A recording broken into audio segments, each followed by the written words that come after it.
All right, ladies and gentlemen, welcome back to the #1 entertainment show in the whole wide world. Yes, I said it, we said it, we know it, you know it. And joining us on the show this afternoon is an Irish rapper of Nigerian descent who draws together strands of disparate culture in thrilling, previously unimagined ways. Ladies and gentlemen, let's make welcome to the show, Officer! Ooh. Quick question. Have you ever had any encounter with Nigerian police officers? Nah, not at all. No. But when they ask you your name, Yeah. you say officer. Yeah. It'll be interesting, innit? It'll be very interesting. Yeah, I mean, welcome to the show. How's it going? Thanks for having me. Yeah, I'm great smooth. to have I'm you. enjoying my time back home.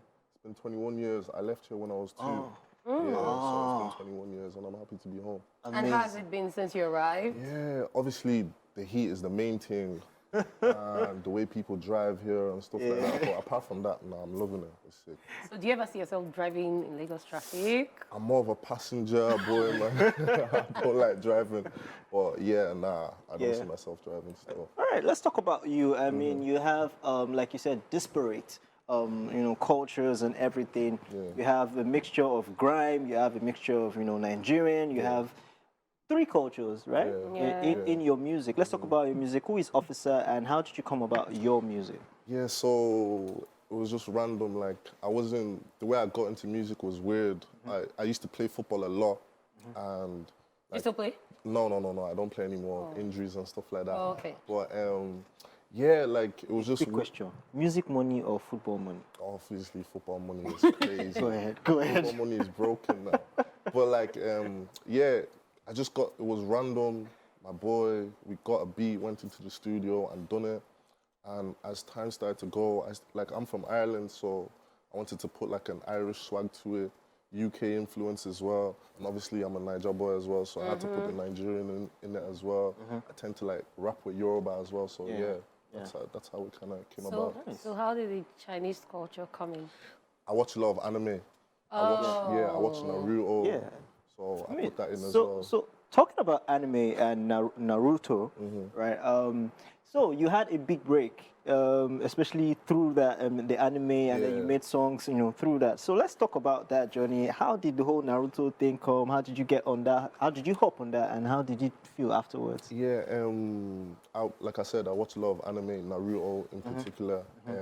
There's a mask from Naruto that's very, very popular. And I like the samples and the soundtracks, and I decided to like use it as my beats and instrumentals and stuff like that.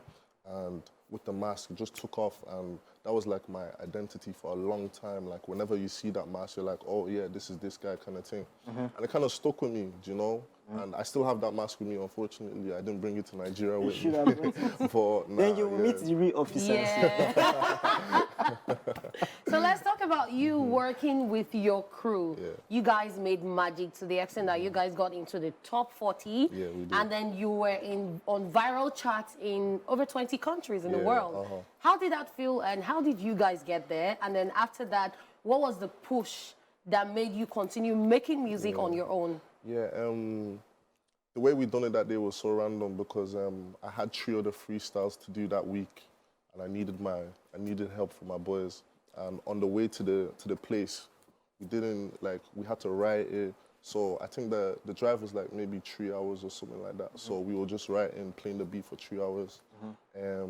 Got up there, and we just done it. And when we laid our verses and everything, we never thought it would be a mad thing or anything like that. We just went off, and the song dropped.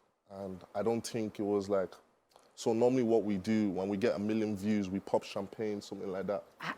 So it hit 1 million views, we popped our champagne.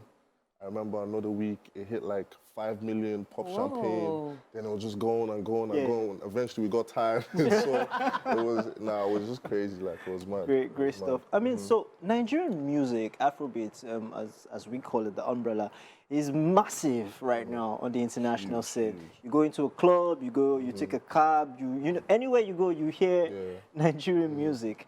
And you're busting onto the scene now. I mean, even grime, rap music.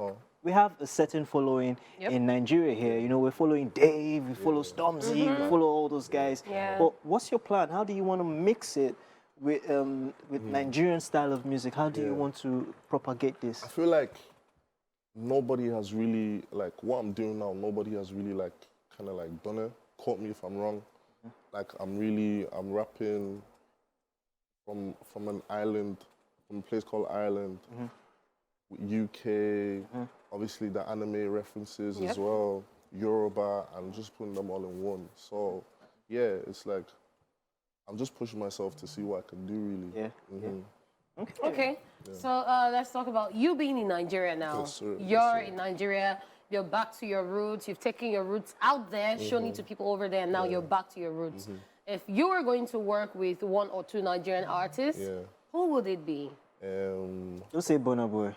Why can't I say Burna Boy? Because it's obvious. It's As so in, obvious. it's all over your face. So who would it be? Obviously, I've already got to work with the likes of Ladipo and Odumodu Black, Yes. so I'm really grateful to them. Yeah. I'm a big Burna Boy fan. Okay. Of course. Massive Ashake fan. Like, I listen to a lot of Ashake as well. Yes, That'd be interesting. Quick one. What do you think about the new remix, the Lonely at the Top remix? The one we're here. Yeah.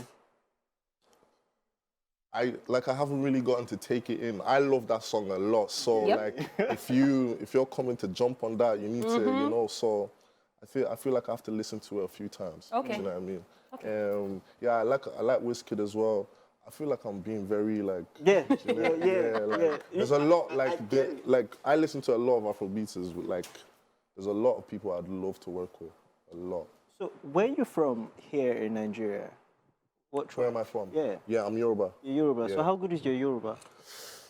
They said it was mid. I went to a radio station. They were telling me my Yoruba is mid. I was like, you know. Okay, so what did you eat for breakfast? Today, Yeah. you know, Tijon. Oh, Tijon. Yeah. Kí ló máa jẹ báyìí? I don't know. Maybe Bó ló wá ń lọ láti bí? after this place. Not English. You have to repeat and respond in Yoruba. Níbo ló ń lọ láti bí? Ile. Olólè? Yeah. Mo nílé ẹ̀. Um, Well, you tried. You tried. I'm You're trying. So, I mean, you left Nigeria at the age of 2. Yeah, too. So, I mean, it's a big deal for you to still have that culture going on, you know? So, who made sure that they instilled the culture in you? It's my parents. It's my parents. Obviously, like, when you're a European boy, most likely, whenever you hear Yoruba, you're in trouble. Do you know what I mean? So I used to be in a lot of trouble. My Yoruba name is Dayo. Yeah, So whenever I hear Dayo, you know it's serious. So, yeah, my mom, she's always speaking to me in Yoruba. That's why I understand it. It's just like speaking it. That's what I need to improve on. And yeah, it's just stuck with me ever since. I watch a lot of Yoruba movies with my mom as well. So, yeah, like, I try to stay cultured. Okay, so what was growing up like for you? Because we've seen a lot of Nigerians who grew up in different countries come out to tell their experiences. What was growing up like for you? And then you now following the path to music. Yeah. What was the acceptance like? People around you, your family. Tell us about that. Yeah, growing up was nice. I feel like people would be surprised to hear that there's a lot of black people in Ireland, and particularly Nigerian people. A lot of them, there's loads.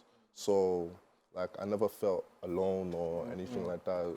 I remember one time, there's probably only one time I was the only black boy in my class, but that's because of where I was. Do you know what I mean? But when I came to uni times, there's lots of people. Music-wise, I didn't tell my mom at the start that I was making music. I didn't tell her, but eventually there was a day on the TV. She was like, "This is my son," and she called me. She just saw you. Yeah. She called me, and she was like, "Is this not you?" And yeah, they were very supportive because I used to play football, like I said, and I was doing very well with that. And they supported me all the way. They take me to training. I had trials in England for a football team. You know, they were very supportive. So I feel like anything I do, they tend to support it. So Nice. So, what club would you pick? What club do you support? Liverpool. Liverpool. Yeah, I'm a Liverpool fan. Are you sure you don't walk alone? Liverpool. It's okay.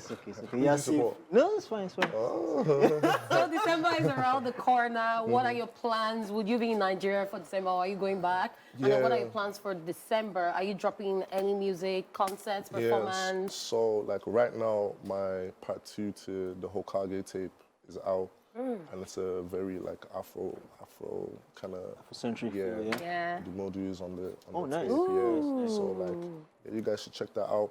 There's questions and talks of me coming back next month, so hopefully, fingers crossed. They're telling me Nigeria is crazy in the summer, so Yeah, it is. It is. It is. I mean, shout out to everybody. So, I mean, what's your future plans going forward? Future plans. I'm just trying to build, obviously, this sound. Really trying to, that's why I'm here. Like, this sound has brought me here, so God is already working kind of thing. So, just going to go with the flow and see how it is, keep working, and yeah, keep pushing. Do you want to give us a freestyle before we go? Freestyle? Yeah? Okay. There's only one odor I can tolerate, and you know that odor is stinking rich. I don't care how famous I get, I'ma always have to back for a bucket. I'm after hits. So that girl that I don't want to live it. Sorry, wow, I'm not giving me debate. See, I love bro, but we love to beef, can end up like kid and neighbor. Yeah. Okay, so for people who just felt that freestyle, how do they reach you on social media? So literally it's just A9 Officer. That's on TikTok, Instagram, Twitter, yeah, all of that. All right, cool. All right, ladies All and right, gentlemen. thank you so much Thank for you coming so on the much. show. It was Thank you so much great for to having have you on the show. And that's it with our guest, guys. We need to check out this video and we'll be back on the show, guys.